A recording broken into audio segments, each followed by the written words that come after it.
अतीक की हत्या के बाद गूगल पर सर्च किया गया कौन है गुड्डू मुस्लिम, क्योंकि गुड्डू मुस्लिम ही वो आखिरी शब्द थे जो अशरफ ने बोले थे। इस वीडियो में हम आपको गुड्डू मुस्लिम के बारे में ही सब कुछ बताने जा रहे हैं। अंडरवर्ल्ड की दुनिया में वो गुड्डू बमबाज है। वो बंदूक से निशाना नहीं लगाता बल्कि झोले में बम लेकर फेंकता है। उमेश पाल की हत्या में उस कुख्यात अपराधी ने बेखौफ होकर बम फेंका था। इसी घटना में एक पुलिसकर्मी की जान भी गई। वो बेरहम है, जब बम फेंकता है तो इंसानियत भूल जाता है। उसका आका अतीक अब मिट्टी में मिल चुका है। ऐसे में अब यूपी पुलिस की STF special task force Guddu बमबाज की तलाश कर रही है और यही वो गुड्डू मुस्लिम नाम है जिसे लोग इंटरनेट पर भी तलाश रहे हैं। अब सवाल यह है कि वो पुलिस एनकाउंटर का शिकार होता है या उसके हाथों में हथकड़ी होगी। ये सब उसकी किस्मत पर है, लेकिन पूर्वांचल के इस शातिर बदमाश के बमबाज बनने की कहानी भी किसी फिल्मी स्क्रिप्ट से कम नहीं है और आज हम आपको यही कहानी आपके सामने रखने जा रहे हैं। आप जानते ही हैं कि शनिवार यानी 15 अप्रैल के दिन यूपी के प्रयागराज में अतीक अहमद और अशरफ की 3 हमलावरों ने गोली मारकर हत्या कर दी। यह हमला तब किया गया जब दोनों भाइयों को मेडिकल चेकअप के लिए ले जाया जा रहा था। हमले के वक्त अतीक और अशरफ के पास न सिर्फ पुलिस वाले खड़े हुए थे बल्कि मीडिया कर्मी भी बहुत ज़्यादा थे और वो पूरे मीडिया कर्मियों से घिरे हुए थे। गोली चलने के कुछ सेकंड की अगर हम बात करें, उसके बाद तो किसी को कुछ समझ ही ना आया कि हो क्या रहा है, क्योंकि बहुत हिलती हुई तस्वीरें हमने देखी टीवी चैनल्स पे जो देखा। लेकिन अशरफ ने कैमरे पर अपने जीवित रहते हुए गुड्डू मुस्लिम का नाम लेते हुए उसके बारे में कुछ कहना शुरू किया था। वो गुड्डू मुस्लिम के बारे में क्या कह रहा था? क्या गुड्डू मुस्लिम के पास कुछ ऐसे राज हैं जिनकी वजह से पुलिस अब उसकी तलाश कर रही है? ये सारे सवाल अभी अधूरे हैं और लोग इन सारे सवालों के जवाब को वो जानना चाहते हैं। अब एसटीएफ को जो रिमांड के दौरान जानकारी मिली उसके अनुसार गुड्डू मुस्लिम अतीक अहमद का खास आदमी था, खास शूटर था और वही सारा नेटवर्क संभाल रहा था और यही वो आखिरी नाम है जो उसके मुंह से निकला था, अशरफ के मुंह से। बमबाज के नाम से भी गुड्डू मुस्लिम को जाना जाता है। अब क्योंकि गुड्डू मुस्लिम बम बनाने का एक्सपर्ट है, अतीक का करीबी है, यही वो नाम है जो अशरफ की ज़ुबान पर था। उसके बाद अशरफ की मौत हो गई गोली लगकर। तो कहा यह जाता है कि गुड्डू मुस्लिम जो है वो बहुत शातिर है। वो कई सारे माफिया गिरोहों के लिए काम करता रहा है। अतीक के लिए भी उसने काम किया, अतीक का भी काफ़ी करीबी रहा है।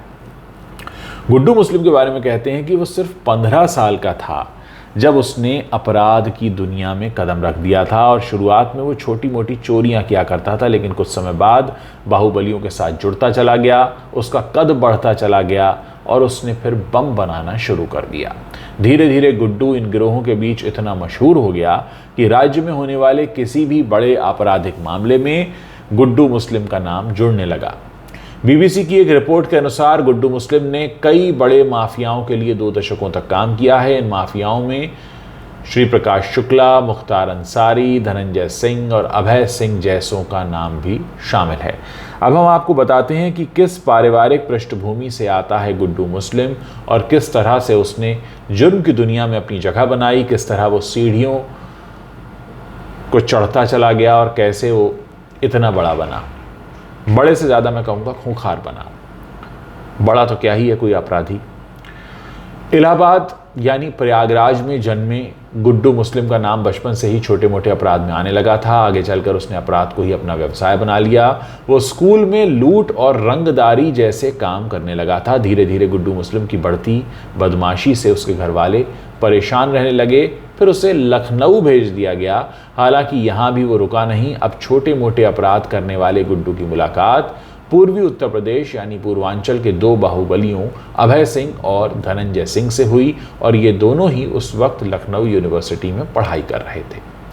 खबरें बताती हैं कि गुड्डू मुस्लिम सबसे पहली बार खबरों में तब आया जब उसने अपने लखनऊ शहर के एक स्कूल के गेम टीचर फेडरिक जे गोम्स की हत्या कर दी और वो साल था 1997 का। हत्या के मामले में उसकी गिरफ्तारी हुई, जेल भेज दिया गया। इस हत्या में गुड्डू के साथ राजा भार्गव और धनंजय सिंह भी आरोपी थे। खबरों की माने तो इस मर्डर को गुड्डू ने कबूल तो कर लिया था, लेकिन कोर्ट में ये बात साबित नहीं हो पाई और फिर बाद में कोर्ट ने तीनों को बरी कर दिया। यानी हत्या का इल्ज़ाम लगा, अदालत में साबित नहीं हुआ, आराम से बरी हो गए और अब एक हिम्मत और बढ़ गई कि इतना बड़ा अपराध करने के बाद भी जेल से छूटा जा सकता है, तो फिर क्यों ना कुछ और किया जाए।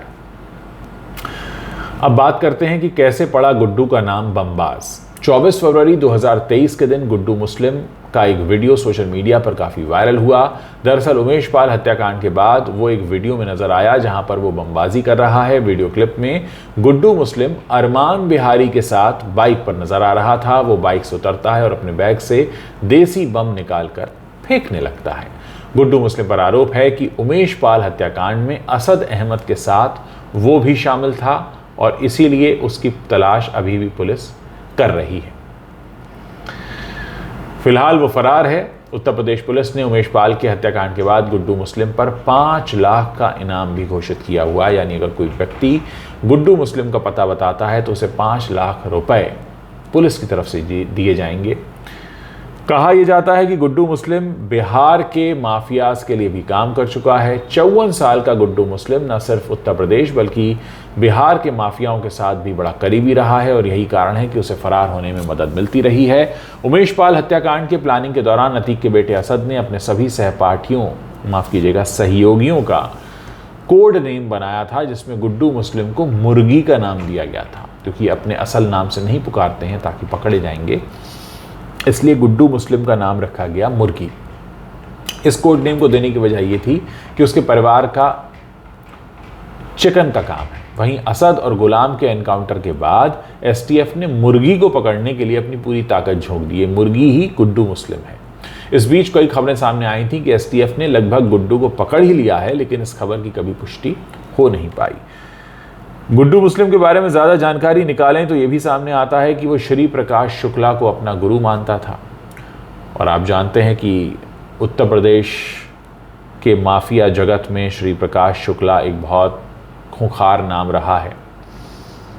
हालांकि श्री प्रकाश शुक्ला का जब एनकाउंटर हो गया उसके बाद ये जो गुड्डू मुस्लिम है, ये गोरखपुर का एक माफिया है, परवेज टाडा, इसके संपर्क में आया। पाकिस्तान की खुफिया एजेंसी आईएसआई के लिए काम करने वाला परवेज टाडा यहां जाली नोटों की तस्करी के लिए जाना जाता था। वहां गुड्डू परवेज के लिए बम बनाने लगा और परवेज ने ही उसकी मुलाकात बिहार के चर्चित माफिया उदय भान सिंह से कराई। इसके बाद वो यूपी से बिहार पहुंचकर उदय भान सिंह के साथ काम करने लगा और फिर धीरे धीरे वो अतीक के संपर्क में आया और अतीक का भी करीबी बन गया। साल 2001 की अगर बात करें तो 2001 तक गुड्डू अपराध की दुनिया का जाना पहचाना चेहरा हो गया था। उस पर कई मुकदमे भी दर्ज थे और पुलिस उसकी तलाश में जुटी हुई थी। इसी क्रम में गोरखपुर पुलिस ने उसे पटना से गिरफ्तार किया। ऐसा कहा जाता है कि उस वक्त अतीक अहमद ने ही उसे जेल से बेल दिलवाई थी। उसके बाद से ही गुड्डू अतीक अहमद का दाहिना हाथ बन गया था। गुड्डू ने अतीक के लिए सालों तक काम किया है। तो कुल मिलाकर इस तरह से तस्वीर निकल कर आ रही है। पूर्व सांसद अतीक अहमद के इशारे पर बड़े बड़े अपराधों को अंजाम देने के लिए गुड्डू मुस्लिम का इस्तेमाल किया गया। कई बार उसने उसके गैंग को अकेले संभाला। साल 2005 में बहुजन समाज पार्टी के विधायक राजू पाल की हत्या हुई और इस हत्याकांड में भी अतीक अहमद सहित गुड्डू मुस्लिम का नाम सामने आया था। अतीक अहमद पर आप जानते ही हैं 100 से ज़्यादा मुकदमे दर्ज हुए। 15 अप्रैल को अतीक अहमद और उसके भाई अशरफ अहमद की हत्या हो गई। अहमद और अशरफ की हत्या ने एक बार फिर यूपी पुलिस और कानून व्यवस्था पर सवाल खड़े कर दिए। इस राज्य में पहले भी पुलिस कस्टडी में हत्या को लेकर सवाल उठते रहे हैं और कई बार विपक्ष इस मामले पर सरकार को घेरता रहा है। लेकिन अतीक अहमद के खिलाफ भी कई मामले चल रहे थे। हत्या से पहले उसे साबरमती जेल में रखा गया था और उनके खिलाफ एमपी एमएलए कोर्ट में 50 से भी ज़्यादा मामलों पर सुनवाई चल रही थी। यानी आप जनता के प्रतिनिधि होकर चुनकर जाते हैं और उसके बाद आप बहुत से घोटाले, बहुत से अपराध करते हैं। ये सुनवाई सारी वीडियो कॉन्फ्रेंसिंग के जरिए की जा रही थी। अतीक उन नेताओं में शामिल है जिसने अपराध की दुनिया से निकलकर राजनीति में अपनी जगह बनाई थी। अपराधी का राजनीतिकरण हुआ था, एक तरह से कह सकते हैं आप। राजनीति में अपनी जगह बनाने के बाद भी जो एक इमेज बनी हुई थी वो बाहुबली नेता की थी और बाहुबली अंदाज की वजह से वो कई बार सुर्खियों में रहा। एक पुराना इंटरव्यू में देख रहा था, इसमें उसने अपनी तुलना नेल्सन मंडेला से कर दी कि नेल्सन मंडेला भी तो जेल में रहे थे, मैं भी जेल में रहा हूँ, कौन सी बड़ी बात है। आप सोचिए कि कैसी कैसी दिमाग चलते हैं इन लोगों के। और ये एक बात कही जाती है अतीक के बारे में कि इतने सारे मुकदमे थे लेकिन कई बार सुनवाई नहीं हो पाती थी क्योंकि लोगों के बीच खौफ बहुत था। गुड्डू मुस्लिम राजूपाल हत्या मामले में भी मुख्य अभियुक्त है। इस मामले में अब तक सीबीआई जांच कर रही है। 28 मार्च 2022 को प्रयागराज की एमपी एमएलए कोर्ट ने उसे साल 2006 में किए गए उमेश पाल का अपहरण मामले में दोषी पाया था और उम्र कैद की सजा भी सुनाई थी। अब सवाल यह है कि गुड्डू मुस्लिम कहाँ है, गुड्डू मुस्लिम को लेकर अशरफ क्या कहना चाह रहा था और क्या जो बात अंदर रह गई, क्या उससे अब जांच पर कोई फर्क पड़ेगा, तमाम बातें हैं।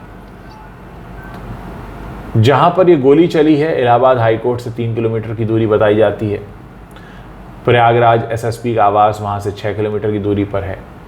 ये दोनों हथकड़ी में बंधे हुए थे, पुलिस साथ में थी, पत्रकार सामने थे, फिर भी 9 राउंड गोलियां चली और जब तक उनको पकड़ा गया, हमलावरों को पकड़ा गया, उन्होंने तो खुद ही सरेंडर किया, तब तक ये सब के सब जो थे